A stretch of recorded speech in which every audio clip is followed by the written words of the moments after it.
Ça fait du bien un peu de soleil, hein. Ça réchauffe un peu. Les orages d'hier, je vous montrerai le pluviomètre. Ça s'est bien rempli. Coucou les loulous. Bah oui. Bah, hier, je leur avais fermé la porte au cas où avec les orages. Puis là, je leur ai fermé parce que tout simplement, hier soir, il faisait un petit peu frisqué. Donc, pas spécialement besoin d'avoir la porte ouverte pour que ça aère la nuit. Ah oui. Bah, ils s'en plaignaient pas hein, d'être réveillés tranquillement avec la lumière du jour d'habitude. Bon, après, ils sont toujours plus en sécurité si la porte, tout est fermé, quoi. Hein, mais... Puis sinon, bon, toujours un œuf par jour, comme d'hab. Hein. Bah alors, ma louloute, t'as la flemme?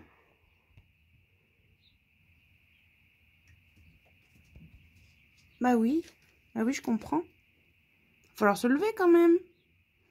À chaque fois, la tête de tournesol là-bas, je crois toujours que c'est un hérisson. Ça me fait toujours l'impression. Donc le vermistop, ça s'est terminé, je sais plus si c'était dimanche ou lundi dernier. Bon, comme prévu.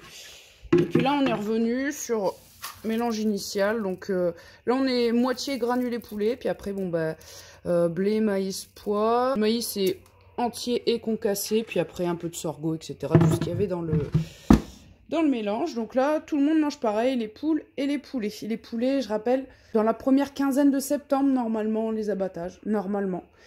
Et là, les coquelets chantent de plus en plus, se battent de plus en plus. Puis je vous dirai après, une de celles que je garde, la rousse qui est non counue, elle commence à avoir crête et barbillon assez longs. Donc je pense que la maturité sexuelle n'est pas loin. Les mâles, soit ils le sentent, soit ils le voient par rapport à ses barbillons et sa crête. Ils sont souvent en train de l'embêter. C'est ça que je prends toujours pour un hérisson de loin. Coucou les loulous. Ouais. Je vous ouvre après. Allez. Vous êtes prêts?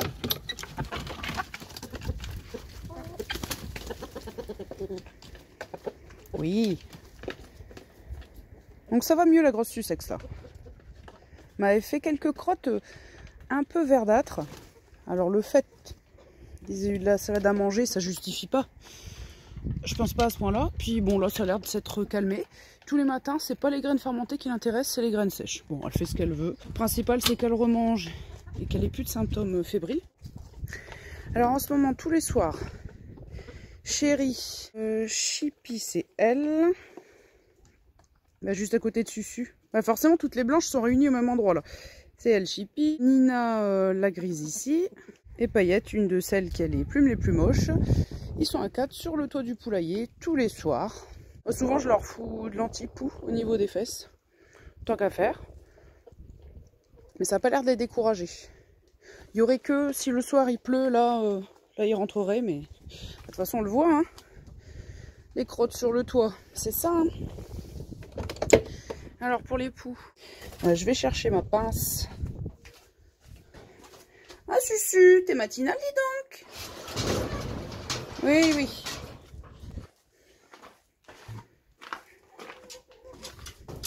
Bah non, tu sais pas ce que tu veux. Comme d'habitude. Elle a toujours une tête très éveillée. Le jour où cette poule-là, elle ira pas bien, ça se verra tout de suite. Je pense. Alors ce que j'ai fait, c'est que j'ai saupoudré de terre diatomée. Bon là, il y a un peu d'eau parce que avec toutes les fortes pluies qu'il y a eu, j'ai mis la terre diatomée, j'ai saupoudré un peu sur les coins, sur les rebords, pardon. Et je vois plus de petits amas de poux rouges comme ces 2 dernières semaines sur le bord. Par contre, j'en retrouve pas mal de morts dans le poulailler, sur le sol. Bon, là, il y a pas mal de crottes. Hein. Comme je mets du produit, je vous dis, je mets pas au jardin. Puis je veux pas non plus étendre la propagation. Bon, après, j'espère que cet hiver, ça rentrera quand même dans l'ordre et que je puisse récupérer de la litière pour le potager. Hein. Ouais, bah, je me demande si je vais pas faire un changement complet. Une journée d'avance, mais tant pis. Je voulais montrer si je voyais des amas. Regardez. On voit en fait des poux qui sont morts, mais on en voit aussi qui sont rouges, donc qui sont un peu mal en point dans la poussière, pas forcément complètement morts. Mais ce que j'ai fait, c'est que bon, j'ai plus beaucoup de cendres de bois et vu les circonstances, je mets la terre diatomée, mais je vous dis, il faut vous méfier de ne pas en respirer. Il faut pas que vos poules en respirent trop. Bon, moi, quand ils vont coucher le soir, ils peuvent pas trop bouger. Vous voyez, le toit, il est pas très haut, etc. C'était fait exprès. D'ailleurs, à la base, c'était pour pas que le coq chante. Pas avoir fait un toit trop haut pour pas qu'il se redresse, mais ça n'empêche pas Chéri de chanter quand même. Si par exemple leur poulailler c'était une cabane, la terre diatomée dans une cabane elle se serait ébrouée, elle se serait secouée, il y aurait plus de possibilités de remuer la poussière, mais il faut quand même se méfier de la terre de diatomée. Là en ce moment c'est ce que je mets, et je mets beaucoup de terre diatomée, et la litière pas de trop, parce que ils arrivent à se réfugier dans les copeaux un petit peu, sous et sur les plaques de crottes sèches, etc. Mais là ils ont moins de moyens de s'abriter quand il n'y a pas beaucoup de litière, et je préfère en rajouter un petit peu, etc. à chaque nettoyage du plus gros des crottes le matin. Alors, ouais, je vérifie, j'ai pas d'amas de... Ah, je vais regarder quand même dans la jointure, là. Il n'y a plus d'amas de poux rouge, parce que ça avait commencé ici, et après, ça avait pris sur ce bord-là, et j'ai l'impression que les amas, ils étaient de plus en plus gros. Et là, depuis que j'en ai mis sur la bordure, et que là, j'ai mis plus de terre diatomée, moins de copeaux de bois, ça a l'air de réduire le problème. Puis je mets toujours mon petit spray hein, qui est à base de pyrètre, je rappelle. Donc bon, voilà, je vais faire un changement de litière complet. On va voir si je vois pas d'autres exemples. Donc dans les coins, alors dans les coins j'en mets beaucoup hein. Bon, je vois quelques cadavres, mais pas sûr que ce soit assez flagrant pour vous montrer. C'est discret, en fait ça fait comme des petits grains noirs. Et... Alors là oui, là il y a eu un amas de poux morts. Ici là, juste au niveau de la pince. Sur toute cette surface là. C'est pas évident de vous le filmer. Mais comme j'en vois des rouges, c'est qu'il y en a qui se sont gorgés de sang il n'y a pas très longtemps quand même. Mais on voit qu'ils sont pas très vifs. Attention, à terre diatomée, ça agit pas en une fraction de seconde. C'est à force de marcher dedans que les poux ont des abrasions au niveau de leur corps, de leurs pattes, et puis ils meurent en gros desséchés et blessés dedans. Mais c'est pas instantané, hein, bien sûr. Mais déjà, ils ont l'air suffisamment mal en point, j'ai l'impression, pour plus trop escalader partout. Mais bon, je veux pas me réjouir non plus. Donc du coup, je vais nettoyer tout ça là. Ça sera ça de fait. Comme ça, vous assisterez un peu au nettoyage dans... Non, non, dans les conditions actuelles. À chaque fois, on vous fait confiance. On vous fait rentrer, puis vous faites caca. Alors des fois, je renverse du grain. J'essaie de les faire participer un peu pour manger le grain que j'ai fait tomber. Mais le matin, peu après le réveil, c'est là où ils font le plus de crottes. Hein, donc, c'est pas la peine. Alors oui, attendez. Je brûle un peu les étapes. Là déjà... Je sais que c'est quand même le plus, c'est sur les côtés qu'on va retrouver des poux. Donc je vais écarter un peu la litière. Ah ben là voilà, là enfin. Oh ouh là là, ouh là là. Là il y a un amas ici. Ah bah alors là je pouvais pas trouver mieux.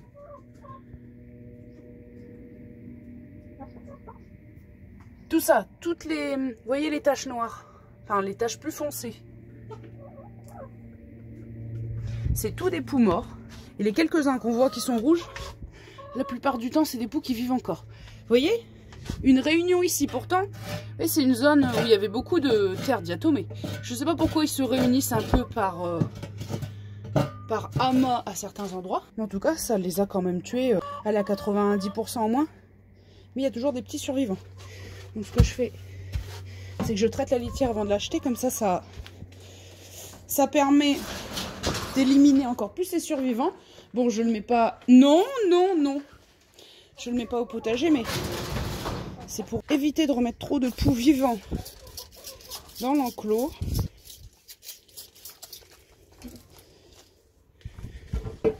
Alors les poules aussi, je leur ai donné quelques pâtés à base de clous de girofle, mais ça serait plus un effet répulsif que curatif de toute façon. Déjà, je vais récurer tout ça avec ma pelle. Puis on se retrouve après. Bah alors Nounoute, elle était venue gratter. Elle est venue me donner un coup de main. Mais là, elle est perturbée parce qu'il y a une autre poule qui rentre, elle s'en va. Mais ça suffit, hein. C'est une obsession, en fait. Ils me voient y gratter avec la pelle. Du coup, je pense que ça les inspire. Et ils se disent, bah ouais, bah c'est bien, nous aussi, on va gratter. On va faire comme toi, ouais. Donc, ce que je fais, c'est que je mets mon nez dans mon t-shirt. Pour pas respirer des envolées de poussière. Bon, ça suffit. Allez, hop. On continue. Aïe, c'est récuré. Donc dans ce cas-là, au cas où, je mets de l'antiparasitaire sur la pelle. Puis un peu de désinfectant. Et là, je vais mettre déjà la terre de diatomée avant la litière, bien sûr. Alors, ce qui ne va pas arranger notre ami Susu, qui va hurler. Ah, mais sans l'enlever, ça va être dur. Mon cœur. Oh. Bon.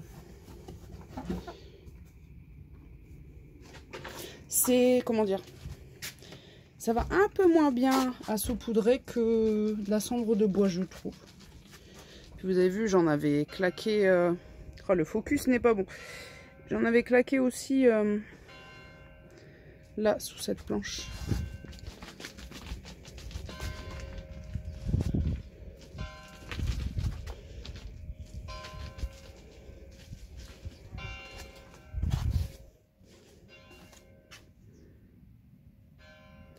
Bon, ça va, je dis rien, Bella, elle mange les graines qui sont par terre. Juste ce qui m'embête, c'est quand ils font des crottes, hein, de toute façon. Ça va aller, Susu. T'inquiète pas.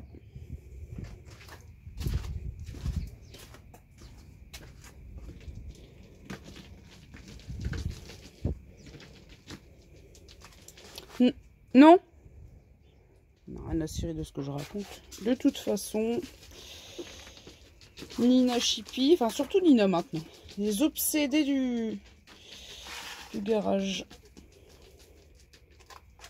Il y a une troisième.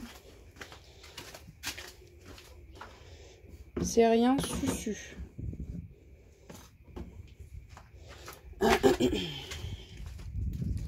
Non, Chippy.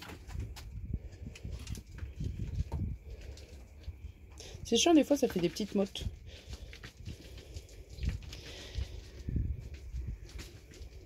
De toute façon, quand je ramasse des crottes tous les matins, le plus gros des crottes, après que la pince ou la pelle, bon, souvent je fais avec la pince, j'enlève en fait les crottes, c'est humide à l'endroit où il y a eu des gros amas de crottes, et après je fais rebasculer la poussière un petit peu partout.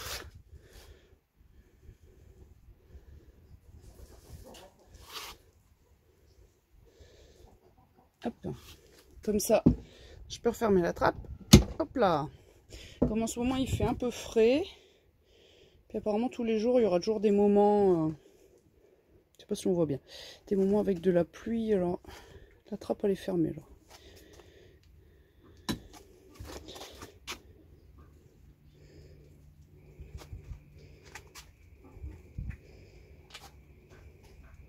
Bon, ça j'en vois moins de ce côté là, mais bon au cas où j'en mets aussi. Là j'en remets, c'est aux zones qui se sont mouillées avec la pluie.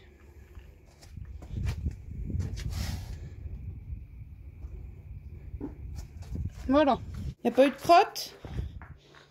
Ouais, ici là j'ai renversé des graines. C'est là que je voudrais qu'elle ratruche. Bon. J'ai eu 4 sacs de blé à nouveau. J'ai un peu d'avance. Bon, allez, Connie. Connie. Allez, Connie, dépêche-toi. Bijoute.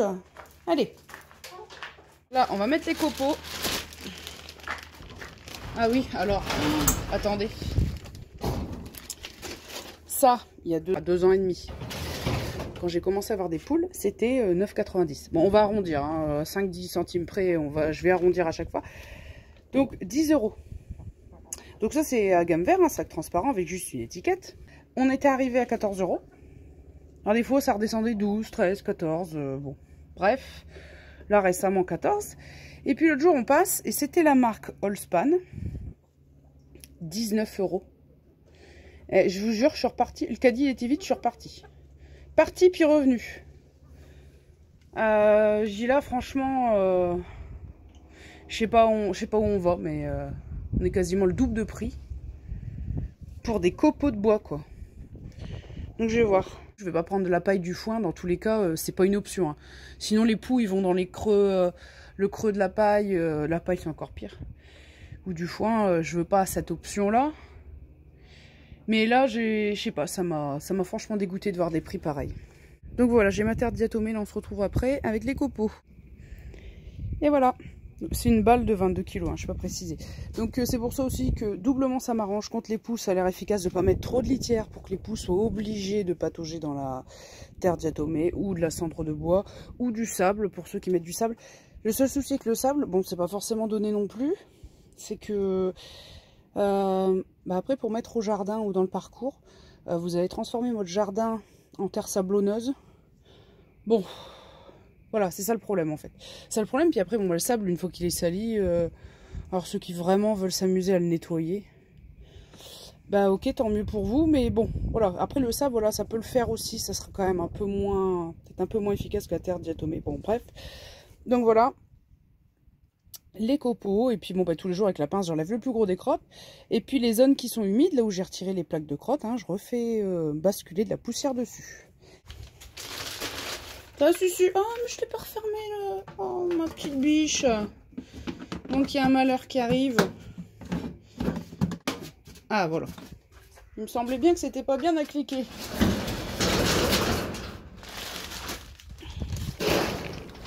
Ah, mince. Ouais, faut que je remette un peu de pchit sur les copeaux. Bon, voilà. Enfin, fini la mission. Je sais plus si j'avais dit, les prunes qui tombent par terre, les poules, elles se régalent. Ah bah oui, si, je l'ai dit, puisque j'en étais sûre, je te voyais que tu me surveillais. Il y avait la pauvre nounoute qui s'était fait voler sa prune par Chéri la semaine dernière. Ça fait 2 fois cette semaine. Je pars et j'oublie de prendre la mangeoire des poulets. Bon là, je les ai fait un peu miroiter dans leur poulailler. Ouais, à chaque fois, hein. On croirait qu'on te nourrit pas, toi. Hein, oui. Je vais leur donner 2 salades. Et après, on va ouvrir les poulets. Venez manger la salade. Allez, les bijoutes. À force, ils connaissent le mot salade. Vous venez? La salade? Bon, Susu, elle va pas être de la partie. Elle va manger ce qui reste tout à l'heure. Voilà. Là, je dispatche en 2 endroits, sinon Nounoute, elle est bernique pour manger. Et surtout Chippy qui est méchante avec Nounoute. Bah oui, mais ma biche. Ah bah Nina, dis donc quelle réactivité, nulle. Allez, hop, allez, on dispatche en 3. Là, ça y est, hein, c'est fini la pâtée vermifuge. Allez, loulou. Allez, hop, allez-y.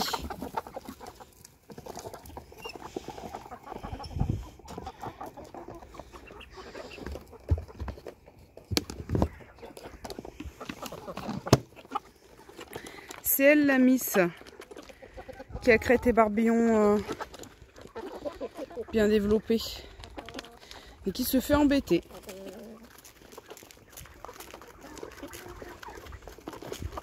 Bah dans les poulettes, c'est celle qui a crête et barbillon les plus développés. Hein. De toute façon, ça fait partie des plus vieux, hein, les 2 rousses. Mais elle encore plus, c'était un poussin. Bon après, voilà, ça se compte peut-être une semaine d'âge en plus, c'est pas non plus énorme. C'était déjà des beaux poussins quand on les a vus, les roux qui n'étaient pas connus, la gamme vert. Donc lui il ressemble à Chéri, il ressemble à son père, mais avec une queue, vous voyez, voilà. Une queue courbée un peu vers le bas, moins jolie quand même. Hein.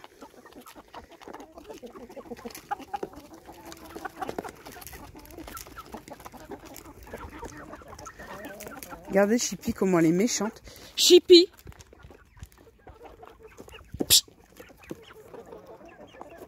Ils m'ont fait tomber une pomme là.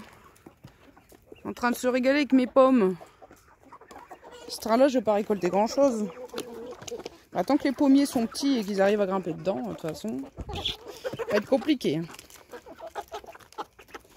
Bah ma biche, Non, tu te fais embêter. Je vais pas pouvoir te caresser, je pense. Ma bichette. Regardez, je suis quand même pas collée à elle. Elle a compris mon intention, c'est cuit. Fini.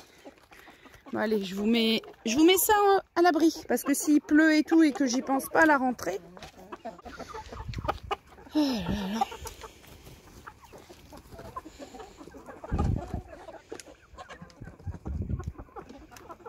C'est lui l'autre qui ressemble à Chéri mais qui a des petites nuances blanches. Lui là. Lui qui passe juste là. À la limite un peu plus beau lui. Que celui qui est totalement gris. Pour les têtes de tournesol, j'ai pas ramassé. Parce que vraiment ça manque de maturité. Mais après pour les stocker. Le temps que ça sèche dans un endroit chaud et pas humide. Parce que là, la cabane de jardin, là aussi où j'ai des aquariums, c'est quand même assez humide. Alors je surveille, hein. Celle que j'avais retirée. Pas que ça moisisse, mais bon. Enfin. Ben, vous voyez les endives. Bon là c'est un semis que j'ai fait à la volée, c'est un peu serré quand même. Mais on dit, oh, il faut une bonne distance entre les pieds, etc. Mon père les a fait coller serrés, ils sont super beaux. Alors lui c'est une terre calcaire par contre. Ça a l'air de s'y plaire apparemment, argileux, calcaire, ça n'a pas l'air d'être trop regardant. Alors là c'est mes courgettes jumelles. Oh la vache. Bah, du coup, avec les jumelles là ça m'en fait 6. Parce que j'ai loupé le coche au niveau de ramassage. À chaque fois, je dis, ah bah faut que je repasse, que je récolte. Puis si je le fais pas tout de suite, bon voilà. Après, la peau, elle est trop dure et c'est plus la peine du tout. Et il y a un arbre à pain qui a trouvé moyen de pousser en plein milieu. Alors, patates, on est en train de récolter. Je suis en train de récolter, pour être plus précise. Ça, j'arriverai jamais à le casser. Hein. Ah, quoique. Saloperie. Franchement, ça fait des drageons, ça repousse tout seul dans le dessous. Ras-le-bol. Je sais pas comment on va se débarrasser de ce bras-là. Le géomètre, il est passé au mois de juin. On attend toujours. Alors là, on a appelé pour essayer de faire bouger les choses, mais... Bref, ça traîne encore. Donc je rappelle, c'est pour avoir ce terrain-là. Merveilleux terrain. Mais 5 mètres de haut là. Là c'est un record. Hein. Bref. Et a priori ça. Ah, c'est ce que je vois dans le livre de Didier Potager du Paresseux. Alors il dit, c'est ce qui fait peur à beaucoup de jardiniers. Ce serait des réseaux de mycorhizes. Si j'ai bien compris. En tout cas ça ressemble aux photos. Hein. On retrouve là, tout ça. C'est vraiment aux endroits où il y a beaucoup de matière organique. Donc moi ici c'est des copeaux de bois avec avec la crotte, des crottes de volaille, mais ça peut être du foin, etc. Normalement c'est des mycorhizes. Alors les févroles ont été ramassés. Tiens, j'ai passé à côté de ça. Donc il y en a quelques-unes qui se sont ressemées. Hein. Mais bon, on voit l'Écosse. Les a mises un peu partout par terre. C'est vachement chaud lundi. Il fallait déjà récolter des cosses pour après les écosser à l'ombre. Donc ça met du temps. Il faut savoir qu'ici, il y a l'équivalent d'une poignée de graines qui a été semée. Alors oui, je ne les ai pas semées à la volée. Une par une. Cochonnerie. Pas possible. En récolte, ça a donné un saladier. C'est pas mal. Mais c'est pas vrai. On n'a pas les yeux en face des trous. Je en retrouve plein. Je vous avoue, j'avais vérifié vite fait comme ça, mais je sais pas. Là, quand le soleil il tape pas dessus, ça me saute un peu plus aux yeux. Vous voyez, regardez. La cosse, elle vrille. Elle vrille sur elle-même. Et les graines s'éjectent toutes seules comme ça. Les pois, ça revient au même. Le même système. Bah, je pense qu'il y a la févrole qui va repousser l'an prochain, parce que... ils sont tombés, hein, tout seuls. Donc, des fois, quand les cosses sont encore un peu vertes, vous pouvez quand même récolter. Et elles vont finiront de sécher quand même. Même si vous les avez écossées avec des cosses encore un peu vertes. Parce qu'il y en a toujours qui sont un peu plus en retard que d'autres. Mais si on attend, on se fait avoir parce que celle qui était mature en premier, elle s'égrène toute seule. C'est pas évident parce que la tige est noire et les cosses sont noires. Bon, c'est pour quelques graines en plus, mais voilà. J'ai arraché du liseron avec. Ça, le liseron, franchement, ça manque pas. Hein. Donc, en gros, j'ai peut-être semé l'équivalent d'une poignée de graines comme ça. Et ça m'a quand même donné tout ça. Sachant qu'il y en a quelques-unes qui se sont perdues parce que les matures, celles qui étaient matures les plus en avance sont ressemées. Là, il y a quelques oublis. Puis après, il y a quelques pieds qui étaient grillés. Je sais pas ce qui leur était arrivé. Mais sur une toute petite surface. Hein. C'est pas si mal. Partir d'une poignée puis avoir un saladier. Et je les ai mis au mois de mai. Parce qu'à chaque fois, on dit, oh, faut mettre au mois de mars. Ça fait 2 années, je mets au mois de mai, ça va. Donc, je dirais 2 mètres. 2 mètres sur 3. Voilà.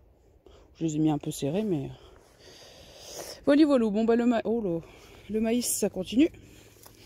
C'est pas vrai. Quelle hauteur! Oh. Je sais pas. Ça, à la base, cette zone-là, c'était là où je mettais les tomates. J'avais tenté 5 années de suite des tomates. Je sais pas si c'est normal que l'emballage ça se rétracte. Bon. Et puis, ça a été bien les 2 premières années. 3e année, ça commence à être plus compliqué. Ouais. Bon, après, c'est la première fois que je réussis du maïs. Du coup, quand l'épi se dégage tout seul, ne faudrait-il pas... Ah, merde. Je vois des bestioles. Oh, une araignée, super. Oh, les tchots de bestioles noires, là. Elles vont me bouffer le truc. Allez. J'espère qu'il n'y a plus l'araignée, ça petit coûte. Elle va se faire bouffer sinon. Ah puis là le grain il est tendre. Je le ferai sécher dans la maison. Pas si c'était normal hein. Pas sûr. Hein. Quand les cosses se mettent à nu comme ça toutes seules. Bon donc voilà, sinon le maïs on attend toujours. Mais ouais, c'est peut-être normal que souvent un petit peu. Je crois que le pompon faut attendre qu'il soit vraiment très très sec. Mais je regarderai de plus près. Alors les pommes de terre, on y revient en dernier. J'ai pas encore fini de récolter. Puis je le faisais un peu tous les jours, tous les soirs. Il y a même eu un matin où je l'ai fait. Alors moi j'ai horreur de me salir du matin. Hein. Mais bon, j'ai essayé d'avancer un peu avant les pluies. Mais je me doutais que j'allais pas y arriver à finir. Bon voilà. Pois chiche, je pense que même s'il y a des cosses encore un peu vertes. Ouais, va falloir s'y mettre aussi. Ah, c'est compliqué, hein. Quand les récoltes et les nouveaux semis, tout se met en même temps. J'ai mon petit... Est-ce que... Je sais pas si c'est potiron, petit marron. J'ai été vraiment médisante parce que c'est la courge du Mexique qui s'est étalée partout. C'est pas très arrangeant, là. Ah ouais, pas du tout, même. Oh. Ouais, chou chinois. Ça m'étonnerait que ça fasse une belle pomme. Hein. Je pense que les choux chinois, ceux que j'ai laissés, c'est foutu pour eux. Je suis pas sûre que tu aies le temps de... En plus, celui-là, il a avorté. Pas sûr que tu aies le temps de me reproduire d'autres potirons, là. Mais bon. Pas du brin. Ça pousse vite, mine de rien. Quelques jours que j'ai pas surveillé spécialement ici. Ah, regardez. Ah. Bon, écoutez. J'ai coupé le bout pour que ça arrête. Hein, parce que là, après, ce fruit-là grandira. Je surveillerai que ça arrête de s'étendre dans le potager. Ça sera déjà bien. Hein, regardez-moi ça. Ouais, j'ai été butternut finalement. Ça me rassure. Ça reste l'idée que j'avais que bof. Mais je resterai... courge du Mexique, je resterai sur cette variété. Ouais. Vous voulez m'en faire une petite et tout. Ouais, mais là ça devient compliqué. Hein. Ça se barre partout. Ça ira, on en a déjà pas mal. Il y a encore cette branche-là qui pousse, mais... Ceux-là, ils sont jaunes. Ici. Bref. Alors, tomates. Là, j'ai réussi à garder des tomates de chaque variété. Je finis de les faire mûrir en intérieur. Un pied de piment long des Landes. Tout s'est un peu cassé la figure dessus, mais j'ai congelé pas mal de tomates. Alors les jaunes, ça serait plutôt en salade, mais c'est pas grave. De toute façon, c'est pour moi. Monsieur veut pas manger de tomates jaunes. On ferait de la soupe, on ferait peu importe, avec des boulettes de chair à saucisse, ça me dérange pas. Celle-ci, ben ça c'est les petits Proma, mais qui sont vachement rondes. Et puis là, je vois, avec le temps qui se gâte, si ça rougit pas, ça finit pas de rougir assez vite. Même si ça va prendre la place dans la maison, je les récolterai, puis je finirai de les faire rougir à la maison. Avant que le mildiou les bouffe. Mais ils ont l'air un peu plus costauds par rapport au mildiou que les jaunes. De toute façon, c'était du F1, je vous l'avais dit. Mes tomates cerises grosses, hein. J'ai déjà sélectionné celles que je gardais en intérieur. Alors la peau un tout petit peu épaisse, mais sinon elles sont très bonnes. Par contre, Tigérella bicolore, j'en ai déjà parlé je crois. Ça fait des petites taches. Je sais pas à quoi ça peut correspondre, mais toutes. J'ai voulu en récolter qui n'avaient pas ces taches là et j'ai pas eu. Ouais, même celle-ci, elle en a. Oui, ça fait des petites taches là. Par exemple là, ça va être beaucoup plus flagrant. Alors je sais pas. Du coup, si c'est s'il y a une maladie. Et il n'y a pas une seule tomate qui a pas ça. J'ai récolté les graines. Par contre, même si la tomate était bien rouge en intérieur, il y avait encore de la pulpe un peu verte. On verra bien ce que ça donne. Et j'ai goûté du coup le reste de la tomate. Vous savez, après avoir enlevé les pépins. Je n'ai pas trouvé qu'elles avaient très bon goût les Tigérella bicolore. Je sais pas du tout. Par contre, c'est vrai que Paul Robeson, ça confirme la résistance au mildiou. Je trouve qu'ils tiennent bien le choc, hein, a priori. Pour les romaines striées, je sais pas. Bon, il y avait un des deux pieds qui a le cul noir, l'autre ça va quand même beaucoup mieux. Je sais pas, soit il est suffisamment éloigné du foyer épidémique, soit il y a une petite résistance au mildiou. Je sais pas trop quoi penser. Donc voilà, j'aurai des graines de chaque. Mais Tigérella bicolore, est-ce que c'est parce qu'il y a une maladie, un problème? Le goût c'était pas terrible, résistance au mildiou, bon, pas spécialement bien, et puis ces taches bizarres. Bon. Alors.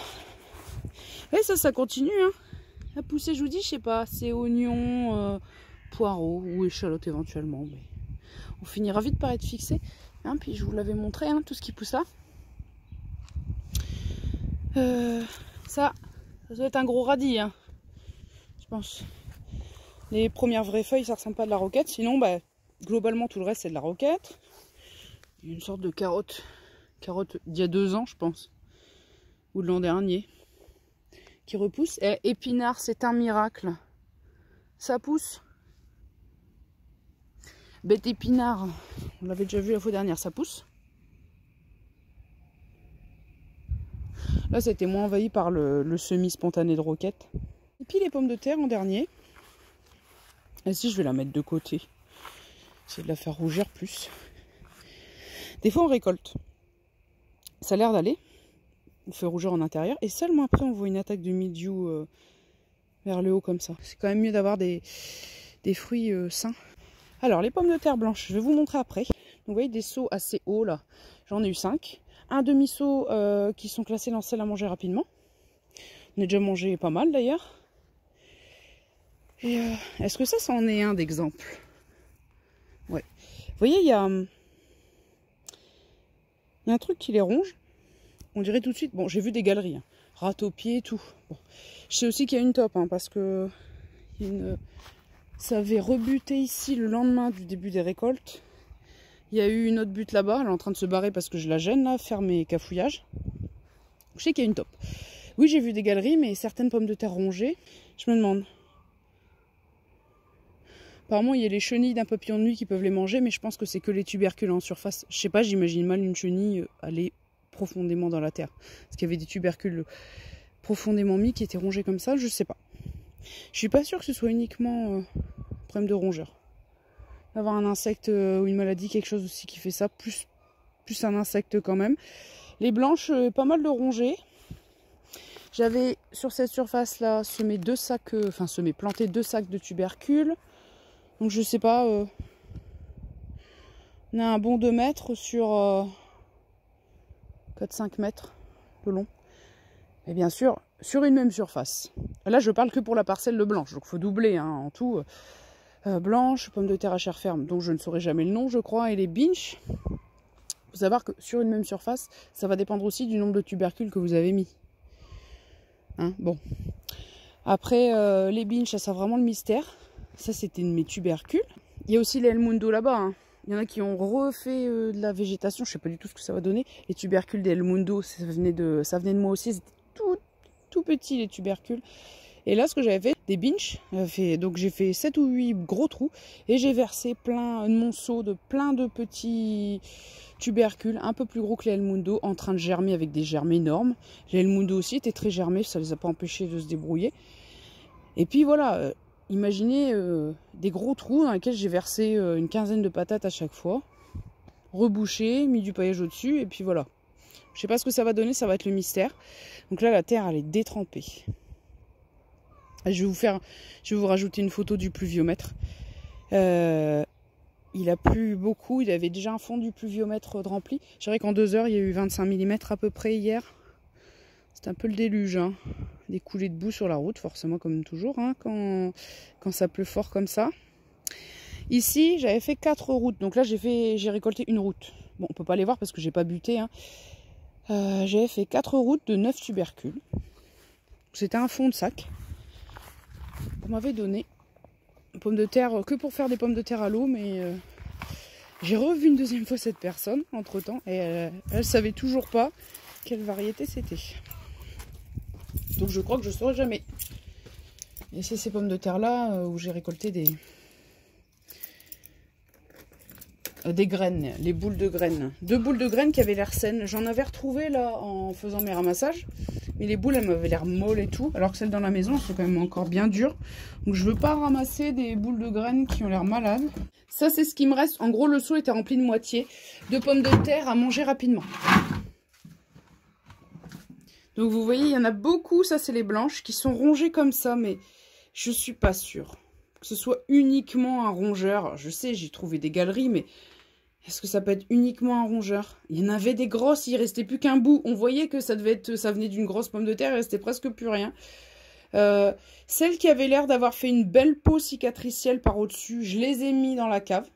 Et d'autres où la blessure avait l'air plus fraîche, la pomme de terre moins cicatrisée, ben, je les ai mis à manger rapidement. Donc là, j'ai pas mal écoulé le stock. C'est-à-dire qu'il y avait un demi-seau à peu près. Bon, puis, il faut savoir que derrière les blessures comme ça, il faut que je... Comment dire? Il faut que j'élimine une portion, une marge à l'arrière. Parce que il y a des zones où la pomme de terre, la chair, ça fait un peu comme la chair d'une pomme. Je sais pas si vous voyez beaucoup plus clair. Et puis, la texture, c'est pas pareil. Donc, en fait... ouais, sur des pommes de terre comme ça, là, dans celles classées à manger rapidement, il y a quand même pas mal de morceaux que je dois éliminer. Bon, bref. Et ça, c'est une route de celles à chair ferme. Donc, qui sont quand même beaucoup moins grosses. Elles avaient mis du temps à sortir de terre, à émerger. Là, c'est une route. Une route, c'est que 9 tubercules. J'ai fait avec ce qu'on m'a donné, hein. Alors que les blanches, c'était quand même beaucoup plus collé serré. Sur le double de surface de celle-ci, j'ai quand même eu 2 sacs de plants. Alors les sacs, c'est toujours plus, les tubercules sont toujours plus gros, hein, que ceux en clayette. Là où c'était le plus abondant pour les blanches, c'était vers le milieu de la zone, là où j'ai mis ma rangée de bâtons. Et vers le bord, côté bassin, c'était là où il y avait le plus de pommes de terre rongées, un peu plus petites, la terre était un peu plus sèche. Donc c'est pour ça, je pense. Bon, on va à la cave, on va affronter les tarentules. On a essayé d'isoler le ballon d'eau chaude. On verra bien. Enfin, on a consommé moins d'électricité, mais j'ai quand même des doutes que ça soit la seule explication. Mais bon, on a essayé d'isoler le ballon d'eau chaude. Idéalement, apparemment, c'est si vous avez une isolation comme ça, avec du papier bulle. Et en plus, vous voyez la sorte de plaque d'aluminium, là, le truc réfléchissant qui est incorporé avec. Bon, bref, de toute façon, ça coûtait pas grand-chose de le faire pour essayer de l'isoler. C'est plus l'hiver que ça devrait se voir dans la différence.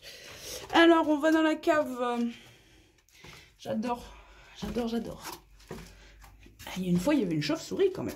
On avait aussi peur que la chauve-souris. Mais bon. Après, j'aime bien. Moi, je suis pas dégoûtée par les chauves-souris, mais... Comment dire, descendre dans un espace aussi étroit avec une chauve-souris en panique, bon, c'est quand même pas non plus le top. On va pas me faire un focus, hein, bien sûr, on est un peu trop sombre. Bon, tant pis. Donc là, c'est que les blanches. Je sais pas, vous voulez faire une comparaison avec ma chaussure? Je sais plus, ça se voit. Ah, c'est du taille 40, ma croque. Essayer de pas mettre un pied par terre. Bah si. Oula, je vais faire un comparatif. il y a de tout en gabarit. Oula, il y en a eu beaucoup de rongées, hein. Puis il y en a qui étaient grosses, hein. Regardez. Ah si, elle s'est fait ronger, mais elle était grosse. Mais elle a refait une peau assez épaisse au niveau de sa cicatrice. Faudra quand même voir, hein. Si elle se conserve bien, ça sera quand même celle à manger en priorité. Mais si je devais mettre celle qui avait aucune trace de rognure, il y en a beaucoup, hein. Ouais. Après, il y a quelques belles qui sont intactes. Puis il y en a des petites. Forcément, le plan, il continue tant qu'il y a des feuilles, hein, et tout. Il essaie de refaire encore un peu des petites tubercules. Et je les récolte aussi. De toute façon, même les petites, hein, un petit peu rongées des fois. Ouais. Il y en a beaucoup qui ont des traces. C'est pour ça que j'en étais venue à me dire, est-ce que vraiment ce serait un rongeur qui m'aurait bouffé comme ça? Il y en a beaucoup en fait, hein. Mais je trouvais que la peau cicatricielle au niveau de la blessure a été vachement épaisse. Donc j'ai l'espoir que ça se conserve quand même, mais il va falloir surveiller. Par contre, celle la chair ferme, jusqu'alors j'en ai trouvé, je crois, une seule qui avait un petit grignotage, c'est tout. Et je me dis peut-être que, qu'importe l'insecte ou l'animal qui s'attaque à ces pommes de terre, qui s'attaque aux pommes de terre, ça a l'air d'apprécier les pommes de terre plus féculentes. Peut-être. Je verrai, j'aurai peut-être une confirmation sur les binges. Je sais pas trop. Après, oui, j'ai trouvé des galeries, hein, mais bon, voilà. Donc, c'était quand même pas mal, là, la récolte. Et donc, oui, les petits tubercules, je les récolte aussi. Parce que si je les garde pour faire des plants, pour les planter, ceux qui sont vraiment petits, c'est-à-dire que... ouais, une petite patate comme ça, on peut la manger. Mais là, ça devient plus ridicule. On peut faire du plan. Alors attention, j'en ai quand même gardé quelques-unes. C'est après, au fur et à mesure, j'ai arrêté de les récolter. Là, j'avoue, c'est un peu abusif. J'ai un peu abusé en, en gardant celle-ci. Ça fait la grosse rapia, quoi. Donc voilà. Et les blanches, c'est pas mal. Comparé à l'an dernier, qui a fait tellement sec. Puis je les arrose assez peu, hein, les pommes de terre, mais bon, faut ce qu'il faut. C'est au moment où elles fleurissent.